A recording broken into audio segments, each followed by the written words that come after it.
Hi students, myself Muskan Sharma and welcome you all to the Udit pharmacy. तो आज हम हमारा एनाटॉमी एंड फिजियोलॉजी का यूरिनरी सिस्टम का जो पार्ट 1 था उसको कंप्लीट कर लेते हैं। Let's move on to the part 2। Structure of nephron. हम पढ़ रहे थे किडनी की जो फंक्शनल और स्ट्रक्चरल यूनिट है उसको हम क्या बोलते हैं? नेफ्रॉन। क्या बोलते हैं? नेफ्रॉन। कि जो किडनी होती है वो किसकी बनी हुई है? वो नेफ्रॉन्स की बनी हुई होती है।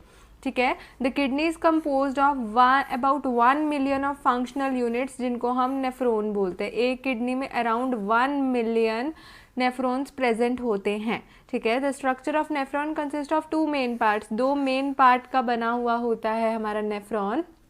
देख लेते हैं स्ट्रक्चर ऑफ नेफ्रॉन। देखो, इस चीज़ को हम बोलते हैं रीनल कैप्सूल। क्या बोलते हैं? Renal capsule. फिर हमारे पास आती है प्रॉक्सिमल कॉन्वोल्यूटेड ट्यूब्यूल जिसको हम पीसीटी भी बोलते हैं। क्या बोलते हैं? पीसीटी। ठीक है। फिर ये लूप दिख रहा है यहाँ से, ऐसे लूप जो जा रहा है इसको हम बोलते हैं लूप ऑफ हेनले। क्या बोलते हैं इसे? Loop of Henle. ठीक है। लूप ऑफ हेनले से जब ऊपर जाते हैं तो एक ऐसा कर्व सा आता है जिसको हम बोलते हैं डिस्टल कॉन्वोल्यूटेड ट्यूब्यूल। क्या बोलते हैं हम उसे? डिस्टेड कॉन्वोल्यूटेड ट्यूब्यूल या डीसीटी भी बोल देते हैं। ठीक है। और अपर रीजन होता है कॉर्टेक्स और नीचे वाला रीजन है मेड्यूला। ये डिवीजन बीच में दी हुई है वो। ठीक है। ये हमारा कलेक्टिंग डक्ट है, ये वाला रीजन, और फिर यहाँ से हमारा पेल्विस स्टार्ट हो जाता है और फिर यूरिन जो है वो बाहर निकल जाता है, यूरिनरी ब्लैडर की तरफ मूव कर जाता है। ओके। तो कौन कौन से 2 पार्ट्स का बना है? एक तो मेन है ग्लोमेरुलर कैप्सूल जिसको हम बोमन्स कैप्सूल भी बोलते हैं। रीनल कैप्सूल की बात हो रही है, ये वाला। ठीक है। ग्लोमेरुलर कैप्सूल या फिर बोमन्स कैप्सूल भी बोलते हैं। कप शेप है, कप जैसा है, बिल्कुल जैसे चाय पीते हैं हम ऐसे कप, ये बिल्कुल कप जैसा है। ठीक है। तो structure compose of a network of arteries capillaries called glomerulus. अब इसमें क्या होता है, अंदर ना बहुत सारी ऐसे ऐसे करके ना आर्टरीज का कैपिलरीज का गुच्छा सा प्रेजेंट होता है जिसको हम क्या बोलते हैं? ग्लोमेरुलस। क्या बोलते हैं हम इसको? ग्लोमेरुलस बोलते हैं। ठीक है। In glomerulus blood is filtered under pressure of 10 mmHg। 10 mmHg के प्रेशर के थ्रू जो ब्लड है वो इसमें से फिल्टर होता है। ठीक है। जो एसेंशियल चीज़ें हैं वो रीएब्जॉर्ब हो जाती हैं, जो टॉक्सिन्स हैं वो निकाल दिए जाते हैं बॉडी से। ठीक है। फिर आती है रीनल ट्यूब्यूल्स। रीनल ट्यूब्यूल्स में हमारे पास लॉन्ग ट्यूब है जो कि एक्सटेंड होती है नेक से नेफ्रॉन के। और क्या क्या होता है? प्रॉक्सिमल कॉन्वोल्यूटेड ट्यूब्यूल पीछे देख चुके हैं, लूप ऑफ हेनले होता है, डीसीटी भी आता है और कलेक्टिंग ट्यूब्यूल। ये मेन पार्ट्स आते हैं रीनल ट्यूब्यूल्स में। ठीक है। अब फंक्शन क्या है, काम क्या करती है रीनल ट्यूब्यूल्स या जो भी हमारे पार्ट्स हैं? पार्ट्स ऑफ रीनल ट्यूब्यूल जो भी थे, PCT, DCT, loop of Henle, collecting duct, ये सारे क्या करते हैं? रीएब्जॉर्प्शन में हेल्प करते हैं। किस में हेल्प करते हैं? रीएब्जॉर्प्शन। अब यहाँ से जो वेस्ट है, ब्लड है, वो फिल्टर आउट होता है। ठीक है। तो उसमें से जो भी एसेंशियल चीज़ें चाहिए होती हैं वो दोबारा से रीएब्जॉर्ब हो जाती हैं यहीं से ही बॉडी के लिए।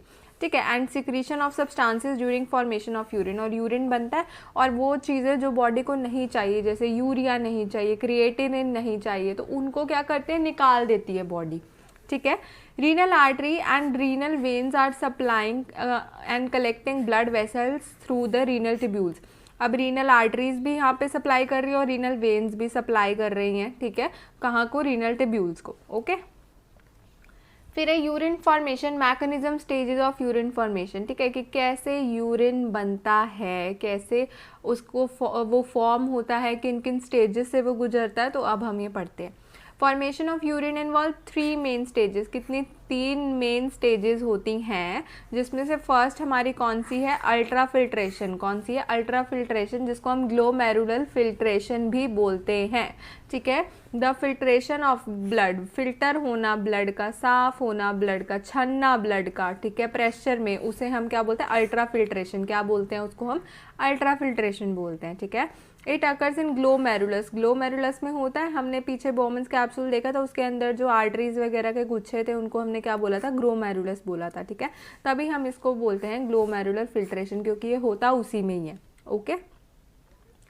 The blood containing waste material is carried into the glomerulus by afferent arteriole. जो एफरेंट आर्टरियोल्स हैं वो क्या है? वो ब्लड को लाती हैं जिसमें वेस्ट मटेरियल होता है ग्लोमेरुलस तक। ठीक है। जो वॉल्स है ग्लोमेरुलर कैप्सूल की, वो एक फ़िल्टर की तरह काम करती है। जैसे आपके घर में आरओ फिल्टर पानी पीने के लिए लगा होता है, बिल्कुल वैसे ही काम करती हैं।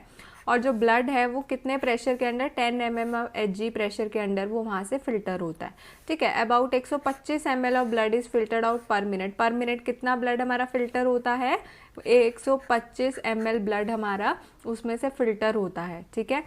GFR की बात करी गई है यहाँ पे, glomerular filtration rate, this is very very very important. GFR क्या होता है, the blood filtered through glomerulus in 1 our is called GFR। कितना ब्लड हमारा जो ग्लोमेरुलस है वो फिल्टर कर रहा है 1 घंटे में, तो उसे हम बोलते हैं ग्लोमेरुलस फिल्ट्रेशन रेट। क्या बोलते हैं उसे, ग्लोमेरुलस फिल्ट्रेशन रेट, ठीक है। About 1 litre of blood is filtered in 1 hour, तो कितना हमारा ब्लड है जो फिल्टर होता है 1 घंटे में, दैट इज 1 लीटर, ठीक है। तो 10 हमारा जो GFR है वो कितना हुआ, 10%, कितना हुआ, 10%, ओके। फिर हमारे पास सेकंड आता है, अल्ट्रा फिल्ट्रेशन होने के बाद अब ग्लोमेरुलस से नीचे जाएगा जहाँ हमारे रीनल ट्यूब्यूल्स प्रेजेंट है, ठीक है। वहाँ पर क्या होगी, सेलेक्टिव रीअब्जॉर्प्शन होगी, क्या होगी, रीअब्जॉर्प्शन होगी चीज़ों की, जिनको हम एक्टिव रीअब्जॉर्प्शन भी बोलते हैं, ठीक है। The process by which only useful substances are absorbed from the glomerular filtrate into the blood capillaries is called selective reabsorption. अब जो काम की चीज़ें हैं वही ग्लोमेरुलर फिल्ट्रेट में से एब्जॉर्ब की जाती है दोबारा से बॉडी में, तो उसे हम बोलते हैं सेलेक्टिव रीअब्जॉर्प्शन, कि हम सेलेक्ट करके चुन के हम उस चीज़ को रीअब्जॉर्ब कर रहे हैं, दोबारा वापसी बॉडी में ला रहे हैं, ठीक है। 2 तरह के सब्सटेंसेस यहाँ पे गिवन है हमें, हाई थ्रेशोल्ड सब्सटेंसेस और low threshold substances. High threshold substances में क्या है, the substances which are essential to the body and are selectively reabsorbed back into the blood circulation are called high threshold substances. तो जो substances, जो पदार्थ body को बहुत ज़रूरत है उनकी, जो बहुत इंपॉर्टेंट है हमारी बॉडी के लिए, तो वो रीअब्जॉर्ब हो जाते हैं, दोबारा से ब्लड सर्कुलेशन में आ जाते हैं, उनको हम बोलते हैं हाई थ्रेशोल्ड सब्सटेंसेस। एग्जाम्पल जैसे ग्लूकोज है, अमाइनो एसिड्स है, वाइटामिन है, वाटर है, ये हो गए, ठीक है। फिर लो थ्रेशोल्ड सब्सटेंसेस कौन से होते हैं, the substances which are reabsorbed only up to a slight extent, जो बिल्कुल कम मात्रा में दोबारा से रीअब्जॉर्ब करे जाते हैं, उनको हम बोलते हैं लो थ्रेशोल्ड सब्सटेंसेस। जैसे कि यूरिया, यूरिक एसिड, ये हमारे लो थ्रेशोल्ड सब्सटेंसेस में आते हैं, ठीक है। फिर हमारे पास तीसरे दिए हुए हैं नॉन थ्रेशोल्ड सब्सटेंसेस, नाम से पता लग रहा है नॉन थ्रेशोल्ड, दैट मीन्स ये तो एब्जॉर्ब ही नहीं होंगे, ठीक है। The substances which are not reabsorb, जो रीअब्जॉर्ब नहीं होते बिल्कुल भी ग्लोमेरुलर फिल्ट्रेट में से, उन्हें हम बोलते हैं नॉन थ्रेशोल्ड सब्सटेंसेस। एग्जाम्पल आ गया हमारे पास, क्रिएटिनिन आ गया, ह्यूपेरिक एसिड आ गया, ये निकल जाते हैं बॉडी में से, इनकी बॉडी में बिल्कुल भी ज़रूरत नहीं होती है, बॉडी में टॉक्सिन्स क्रिएट करते हैं, ठीक है। अल्ट्रा फिल्ट्रेशन हो गई हमारी पहले नंबर पे, दूसरे में एक्टिव रीअब्जॉर्प्शन हो गई, अब थर्ड है हमारे पास एक्टिव सिक्रीशन, ठीक है। The process of transport of substances from blood into the filtrate again is called active secretion. अब क्या है ये प्रोसेस, जिसमें जो सब्सटेंसेस हैं वो ब्लड से फिल्ट्रेट में दोबारा डाले जाते हैं, उसको बोलते हैं हम एक्टिव सिक्रीशन। क्या बोलते हैं उसे, एक्टिव सिक्रीट कर रहे हैं, निकाल रहे हैं, रीअब्जॉर्ब तो कर नहीं रहे, ठीक है। The substances which are not filtered by glomerular capsule are carried in the capillaries of the efferent arteriole and they are cleared by active secretion into the urine. अब कुछ सब्सटेंसेस ऐसे होते हैं जो ग्लोमेरुलर कैप्सूल बॉडी में वापसी भेज देता है कि नहीं यार इनकी ज़रूरत है, वापसी ले जाओ, बट वो बॉडी से निकालने ज़रूरी होते हैं। तो जो इफरेंट आर्टरियोल्स हैं वो दोबारा से वो जो सब्सटेंसेस हैं जो कि जिनको नहीं ज़रूरत है बॉडी को, तो उनको यूरिन के थ्रू निकाल दिया जाता है एक्टिव सिक्रीशन के प्रोसेस में, ठीक है। तो ये तरीका है यूरिन बनाने का, ठीक है। क्या होता है, सबसे पहले अल्ट्रा फिल्ट्रेशन होती है, छाना जाता है, ठीक है, ग्लोमेरुलस कैप्सूल में होता है। उसके बाद हमारे पास क्या होता है, उसके बाद हमारे पास सेलेक्टिव रीअब्जॉर्प्शन होती है, जो जो चीज़ें चाहिए वो रीअब्जॉर्ब होती है, जो नहीं चाहिए वो निकाल दी जाती हैं। फिर आता है एक्टिव सिक्रीशन की, कुछ चीज़ें अगर गलती से रह भी जाती है तो इफरेंट आर्टरियोल उनको यूरिन में निकाल देता है, ठीक है। तो ऐसे हमारा यूरिन फॉर्म होता है। अब है अब नॉर्मल कॉन्स्टिट्यूएंट्स ऑफ यूरिन, ठीक है। तो मतलब अगर यूरिन में हमारे प्रोटीन्स प्रेजेंट हैं, ज़्यादा मात्रा में प्रोटीन्स प्रेजेंट है, तो उसे बोलते हैं प्रोटीनूरिया। ऊरिया लग जाता है पीछे, यूरिया, ठीक है, that is related to what, that is related to urine, that is related to urine, ठीक है। अब आगे वो चीज़ लगा दो तो वो चीज़ बन जाएगी, जैसे प्रोटीन की प्रेजेंस यूरिन में प्रोटीनूरिया बन गया, शुगर की प्रेजेंस यूरिन में ग्लाइकोस यूरिया बन गया, कीटोन बॉडीज़ आ रही है तो कीटोनूरिया हो गया। ठीक है। ब्लड आ रहा है तो हेमाचूरिया हो गया, पस आ रही है तो पायूरिया हो गया। अब बाइल पिगमेंट्स और सॉल्ट आ रहे हैं तो जॉन्डिस। जॉन्डिस में क्या होता है, एक्सेस लेवल में बाइल पिगमेंट्स हमारी बॉडी में ज़्यादा मात्रा में प्रेजेंट होते हैं, जिसकी वजह से वो यूरिन में आने लग जाते हैं, तो उस कंडीशन को हम जॉन्डिस बोलते हैं। ठीक है जी। फिर अगर हम एक एक करके इनकी बात कर लेते हैं प्रोटीन्स की, the presence of proteins in the urine, proteinuria, पीछे ही पढ़ लिया कि उसे क्या बोलते हैं, प्रोटीनूरिया बोलते हैं। ठीक है। The presence of albumin and globulin in urine is called albuminuria and globinuria. ठीक है। क्या होता है, प्रोटीन्स हमारे बॉडी में दो तरह के होते हैं, एक एल्बुमिन होता है और एक होता है हमारे पास ग्लोबुलिन। ये दो तरह के हमारे पास प्रोटीन्स होते हैं, ठीक है, जो हमारी बॉडी में प्रेजेंट होते हैं। ठीक है। तो अगर एल्बुमिन आ रहा है तो उसे एल्बुमिनूरिया बोलेंगे, अगर ग्लोबुलिन आ रहा है तो उसे ग्लोबिनूरिया बोलेंगे। ठीक है। Protein result in the following pathological conditions. अब प्रोटीनूरिया है, अगर प्रोटीन आ रहा है यूरिन में तो वो किस वजह से हो सकता है, या तो नेफ्राइटिस है, नेफ्राइटिस होता है किडनी की नेफ्रॉन्स की इन्फ्लामेशन हो गई। ठीक है। रीनल ट्यूबरक्लोसिस, अगर टीबी आपकी किडनी में हो गया तब उसे ये कंडीशन आती है। ठीक है। कोई बैक्टीरियल इन्फेक्शन हुई है या मरकरी ज़्यादा बॉडी में प्रेजेंट है तो उस वजह से भी जो प्रोटीन है वो यूरिन में आना शुरू हो जाता है। ठीक है। फिर हम बात करते हैं शुगर की, तो प्रेजेंट शुगर का होना यूरिन में उसे हम बोलते हैं ग्लाइकोस यूरिया। क्या बोलते हैं, ग्लाइकोस यूरिया। ठीक है। किस वजह से होता है ये, क्योंकि अगर हमारे ब्लड में शुगर का लेवल ज़्यादा है, ठीक है, एक थ्रेशोल्ड लेवल होता है, एक नॉर्मल लेवल होता है, अगर उससे ज़्यादा मात्रा में शुगर प्रेजेंट है हमारे ब्लड में तो वो यूरिन में आनी शुरू हो जाएगी। ठीक है। The ग्लाइकोस urea occurs in the following pathological condition, किन किन कंडीशंस में ऐसा देखने को मिलता है। एक डायबिटीज़ मेलाइटस, अगर किसी को डायबिटीज़ हो जाता है तो उन पेशेंट को देखने को मिलता है ऐसा कंडीशन, या रीनल ग्लाइकोस यूरिया है, किडनी वही है, बस ग्लाइकोस यूरिया भी एक तरह से कंडीशन है कि उसकी वजह से भी जो यूरिन में ग्लूकोज आने लग जाता है, मतलब शुगर आने लग जाती है। ठीक है। फिर हम बात करेंगे कीटोन बॉडीज़। कीटोन बॉडीज़ को हम और क्या बोलते हैं, एसीटोन बॉडीज़ भी बोलते हैं।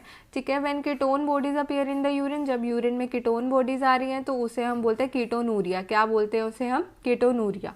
ठीक है। When ketone bodies appear in the blood, अगर वो ब्लड में आ रही है, वो तो यूरिन में था, अगर ब्लड में आ रही है तो उसे बोलते हैं कीटोनीमिया। क्या बोलते हैं उसे, कीटोनीमिया। ठीक है।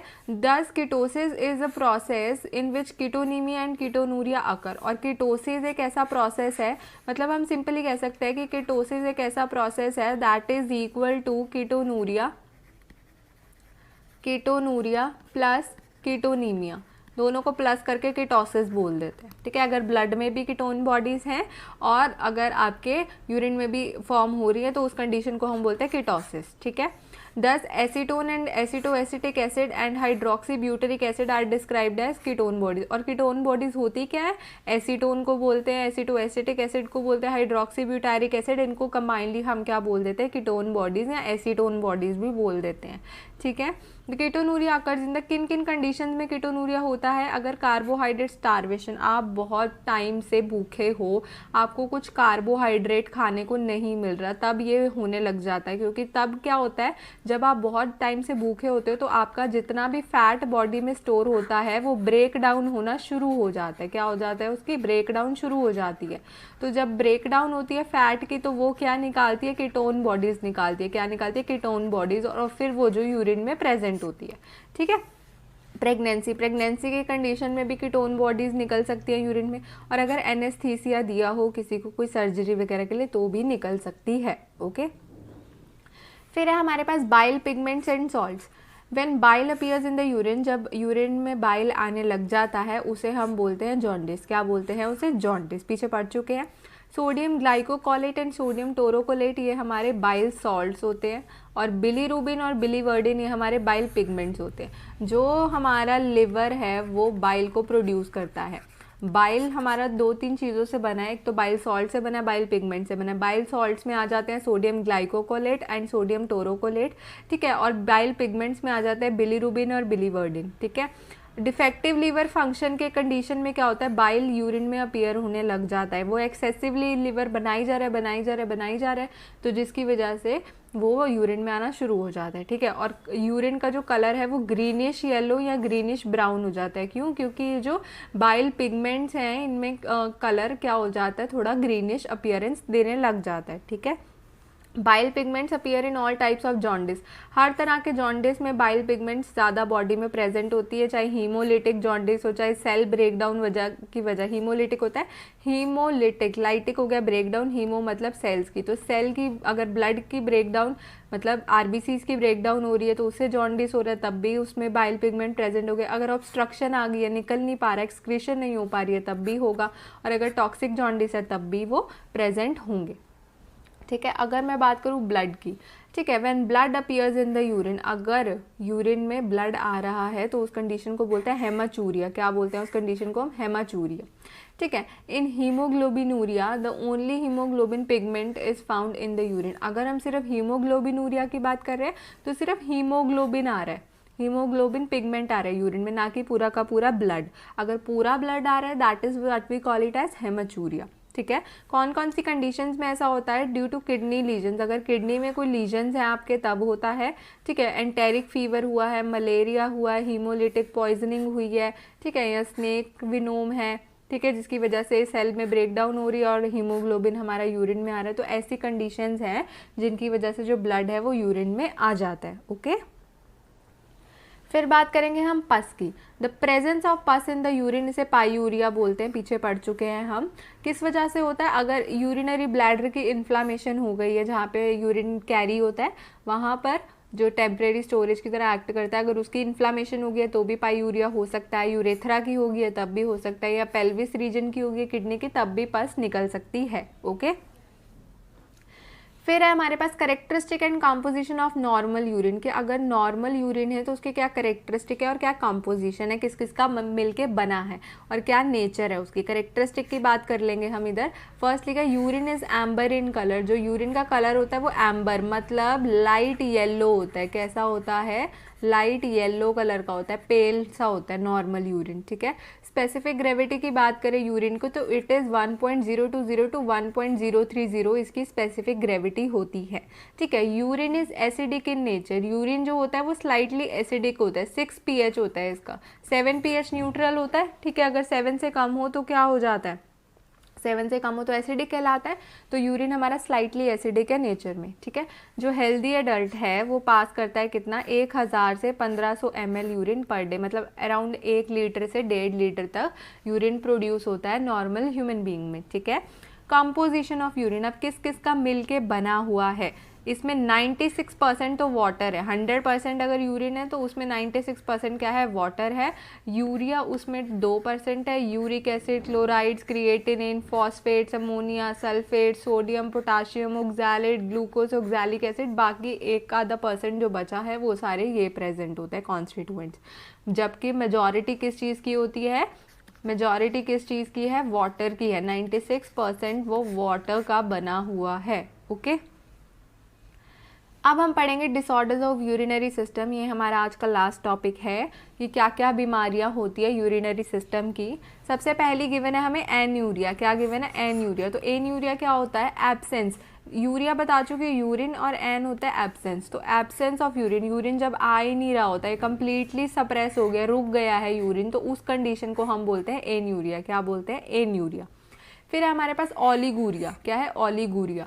It means reduced urinary output. जो नॉर्मल एडल्ट का कितना होता है? 1 लीटर से 1.5 लीटर तक होता है यूरिन, लेकिन अगर सिर्फ 400 ml से कम आ रहा है यूरिन तो उस कंडीशन को हम बोलते हैं ओलिगूरिया, मतलब कम यूरिन आ रहा है। ठीक है, फिर होती है हमारे पास एक टर्म पॉलीयूरिया। क्या होती है? पॉलीयूरिया, कि ज़्यादा एक्सेसिव सिक्रीशन, मतलब 1.5 लीटर से भी ज़्यादा आ रहा है, अप्रॉक्स 2 लीटर या 2.5 लीटर प्रोड्यूस हो रहा है, तो इस कंडीशन को हम बोलते हैं पॉलीयूरिया। ठीक है, फिर आता है डिसयूरिया। डिसयूरिया होता है डिस जहाँ भी लग जाए, that is related to pain. ठीक है, तो दर्द होती है, डिफिकल्टी होती है। मिक्चुरेशन, मिक्चुरेशन होता है यूरिन पास करने की एबिलिटी, पढ़ चुके हैं हम फर्स्ट पार्ट में।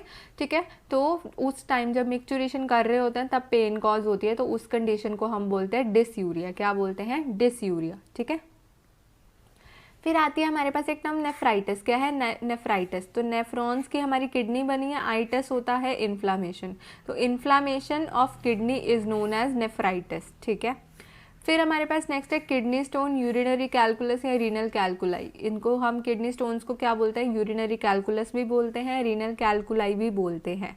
ठीक है, जब पथरी हो जाती है किडनी में, ठीक है। In this condition there is a formation of stony material in the kidney और द यूरिनरी ट्रैक। क्या होता है, स्टोन बन जाता है किडनी में, पथरी बन जाती है, या तो किडनी में बनेगी या यूरिनरी ट्रैक में बनेगी, ठीक है। The kidney stone is formed when the normal constituents of the urine such as oxalates, phosphates and uric acid are precipitated. Kidney stone कब बनते हैं, जब नॉर्मल कॉन्स्टिट्यूएंट्स है यूरिन के, हम पीछे पढ़ के आए हैं, ये सारे कॉन्स्टिट्यूएंट्स थे हमारे यूरिन के, ये ठीक है, ये अगर प्रेसिपिटेट हो जाते हैं, जम जाते हैं, ठीक है, अपना एक साइड पे ऐसे मास सा बना लेते हैं, हार्ड सा, तब क्या होता है, तब हमारे किडनी स्टोन्स बनते हैं, ठीक है। This stone usually consist of more than one substance deposited in layers.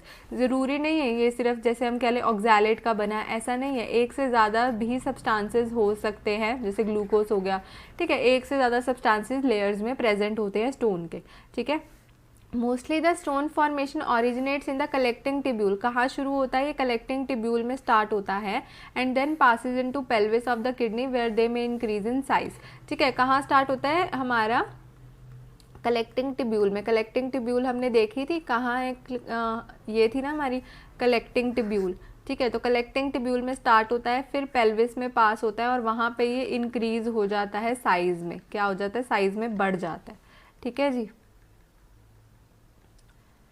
तो अब क्या लिखा है, those particles which are large size, जो बड़े साइज के हैं वो ब्लॉक कर सकते हैं यूरिन का फ्लो यूरेटर में, है ना, रोक सकते हैं, यूरिन को पास नहीं होने देंगे, वो अड़ के बैठ जाएंगे, ठीक है। वो पार्टिकल्स जो कि कुछ ऐसे पार्टिकल्स होते हैं जो कि पास भी हो सकते हैं, ठीक है, वो क्या हो सकते हैं, यूरेथ्रा से पास ऑन भी हो सकते हैं, छोटे हैं साइज में, ओके। फिर है सिम्टम्स ऑफ किडनी स्टोन। आप किडनी स्टोन के क्या सिम्टम्स है, कैसे पता चलेगा किसी को किडनी स्टोन है, अगर पेल्विक ऑर्गन्स में उसको दर्द उठ रही है, ठीक है, अगर यूरिन पास करते हुए उसको दर्द होती है, ठीक है, अगर पस आ रहा है, ब्लड आ रहा है यूरिन में, तो भी इंडिकेट करता है कि किडनी स्टोन है। एविडेंस ऑफ रीनल फेलियर, अगर रीनल फेलियर के साइन एंड सिम्टम्स आ रहे हैं तो भी कह सकते हैं कि किडनी स्टोन है। और अनईजीनेस, अगर उसे बिल्कुल भी ठीक नहीं लगता, अनवेल लगता है, तब भी कह सकते हैं कि उसे किडनी स्टोन है, ओके। फिर आती है हमारे पास कंडीशन एडीमा। क्या है oedema, an abnormal or excessive accumulation of tissue fluid in the intercellular spaces of the body is called edema। मतलब कि अब नॉर्मल लेवल पे पानी इकट्ठा हो जाता है बॉडी के टिश्यूज़ में, उसको बोलते हैं एडीमा। देख रहे हो यहाँ पे कितनी मोटी हो गई है टांग, ठीक है, तो पानी भरा हुआ है इसके अंदर। This increase in tissue fluid increases the volume of the part of the body. अब जहाँ पे पानी भरेगा वो चीज़ स्वेल अप हो जाएगी, मोटी हो जाएगी, सूज जाएगी, तो वॉल्यूम भी बढ़ जाएगा उस जगह का, ठीक है। द स्किन अपीयर्स पफी, कैसी दिखेगी हमें स्किन, पफी सी दिखेगी, है ना। And when finger is pressed on it, जब आप फिंगर रखोगे अ डेंट इज फॉर्म, तो डेंट दिख रहा है, जैसे आपने यहाँ पे फिंगर रखी थी, अब यहाँ पे आपको डेंट दिख रहा है, खड्डा पड़ा हुआ है, ठीक है। तो जो सम टाइम्स के लिए रहता है, फिर नॉर्मल लेवल पे कुछ देर बाद, कुछ सेकंड्स के बाद ये नॉर्मल आ जाता है, ठीक है। Oedema is found in the skin below the eyes due to kidney and heart disease. अगर कोई किडनी और हार्ट डिसीज है तो ये स्वेलिंग जैसे पैरों पे है वैसे हमें कहाँ दिखने मिलेगी, बिलो द आईज, आँखों के नीचे, ठीक है। एडीमा में भी seen in subcutaneous tissue, subcutaneous tissues में भी हमें एडीमा देखने को मिलता है, ओके। कॉजेज ऑफ एडीमा, क्या क्या कारण हो सकते हैं एडीमा के, blocking of the Venus drainage flow, अगर जो वीनस से फ्लो आ रहा है, वेन से फ्लो आ रहा है, ड्रेनेज निकल रही है, अगर वो ब्लॉक हो गया तो एडीमा, पानी भर जाएगा, ब्लॉक हो गया, ठीक है। Deficiency of plasma proteins result in decrease in osmotic pressure of blood leading to oedema. अगर प्लाज्मा प्रोटीन की बॉडी में कमी हो गई है, ठीक है, और हमारा उसकी वजह से ऑस्मोटिक प्रेशर ब्लड का कम हो जाएगा, तो जितना भी फ्लूइड सेल के अंदर प्रेजेंट है वो सेल से बाहर आ जाएगा, जिसकी वजह से एडीमा हो जाएगा, ठीक है। Damage to capillary walls leaks the plasma protein in the tissue spaces which leads to oedema. अगर कोई जैसे कोई वेसल यहाँ से जा रही है कैपिलरी, वो ब्रेक होगी तो इसका जितना भी फ्लूइड है वो सारा बाहर एक्यूमुलेट हो जाएगा, जिसकी वजह से एडीमा हो जाएगा, ठीक है। अगर लिम्फेटिक वेसल्स हैं तो अगर उनमें ब्लॉकेज आ गई, क्योंकि वो भी लिम्फ कैरी करते हैं, फ्लूइड होता है वो एक तरह का, अगर उनमें ब्लॉकेज आ गई तो वहाँ भी इकट्ठा हो जाएगा हमारा फ्लूइड, ठीक है। फिर है टाइप्स ऑफ एडीमा, कितने तरह के होते हैं। कार्डियक एडीमा, कोई कार्डियक रीजन की वजह से एडीमा हो रहा है। रीनल एडीमा, कोई किडनी की प्रॉब्लम की वजह से एडीमा हो रहा है। पल्मनरी एडीमा, कोई सांस लेते या कोई रेस्पिरेटरी रिलेटेड दिक्कत है उसकी वजह से हो रहा है, ठीक है। सिरोटिक एडीमा, कोई लिवर की इन्फेक्शन है उस वजह से हो रहा है, ठीक है। और न्यूट्रिशनल एडीमा, कुछ खाने पीने की कमी या ज़्यादा की वजह से एडीमा हो रहा है, ओके। सो होप आपको ये क्लियर हो गया हो पूरा हमारा kidney and urinary system. Okay, so thanks for watching.